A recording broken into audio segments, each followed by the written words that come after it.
Overlap అయితే ఏముందమ్మా తెలుసడానికి పెద్ద అయితే ఓవర్లాప్ అయితే అదేమని కాదు మనకి సంబంధం లేని వదిలేస్తాం. ఇప్పుడు దీనికి అంటే ఇది 1003 నుంచి 1006 దాకా కుకట్పల్లి దీంట్లో వస్తుంది.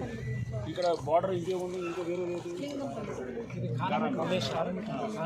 వాళ్ళు చెప్తున్నారు మేము కుకట్పల్లి అని, కానీ మేము చెప్పడం కదా మేము చూస్తున్నాం సార్. ఇది చెరువు, ఇది షేర్లింగంపల్లి ఖానామెట్ అని స్పష్టంగా ఉంది. నాలా ఉంది, చెరువు ఉంది, పక్కన దోబిగట్టు ఉంది, చెరువు ఆనవాళ్ళు ఉన్నాయి. వాళ్ళేమో ఇది కాదు అని చెప్తున్నారు. ఇది పక్కా చెప్తున్నారు అనేది చెరువుని బొందబెట్టి మీరు వేరే సర్వే మెంబర్షిప్ కట్టుకుంటూ మళ్ళీ మీరు కహానీ చెప్తున్నారు. స్పష్టంగా చెప్పండి, మీకు తెలిసే సబ్జెక్ట్ లేకపోతే చెప్పొద్దు.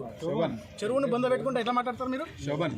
సార్ ఒకటి అది ఏమనంటే నేను 25 పని చేస్తున్నాను సార్. ఇక్కడ మీరు ఏమైనా ఏమైనా చేసుకొని ఇరిగేషన్ హైడ్రా ఏమైనా చేయండి సార్. చెరువు చూపించండి సార్.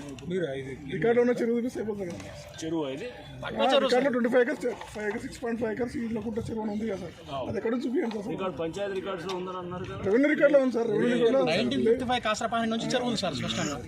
గొలుసుకట్టు చెరువు విలేజ్ రికార్డ్స్ లో ఉందని అన్నారు. రెవెన్యూ రికార్డులో 6.5 acres చెరువు ఉంది సార్. ఎక్కడ చూపించమంటారు సార్ మరి.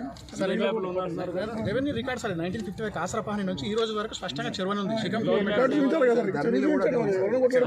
విలేజ్ మ్యాప్ లేవర్ ఉంది, పానీలో ఉంది, ధరణిలో ఉంది, విలేజ్ మ్యాప్ కూడా చెరువు సార్. విలేజ్ మ్యాప్ లో సో ఇప్పుడు మీరు ఒక పని చేయాలి, విలేజ్ మ్యాప్ కలెక్ట్ చేయాలి.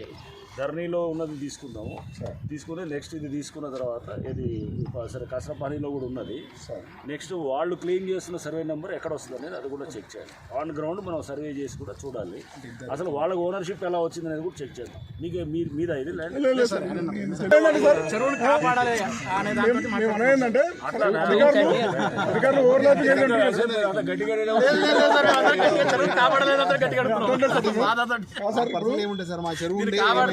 రంగన్న సార్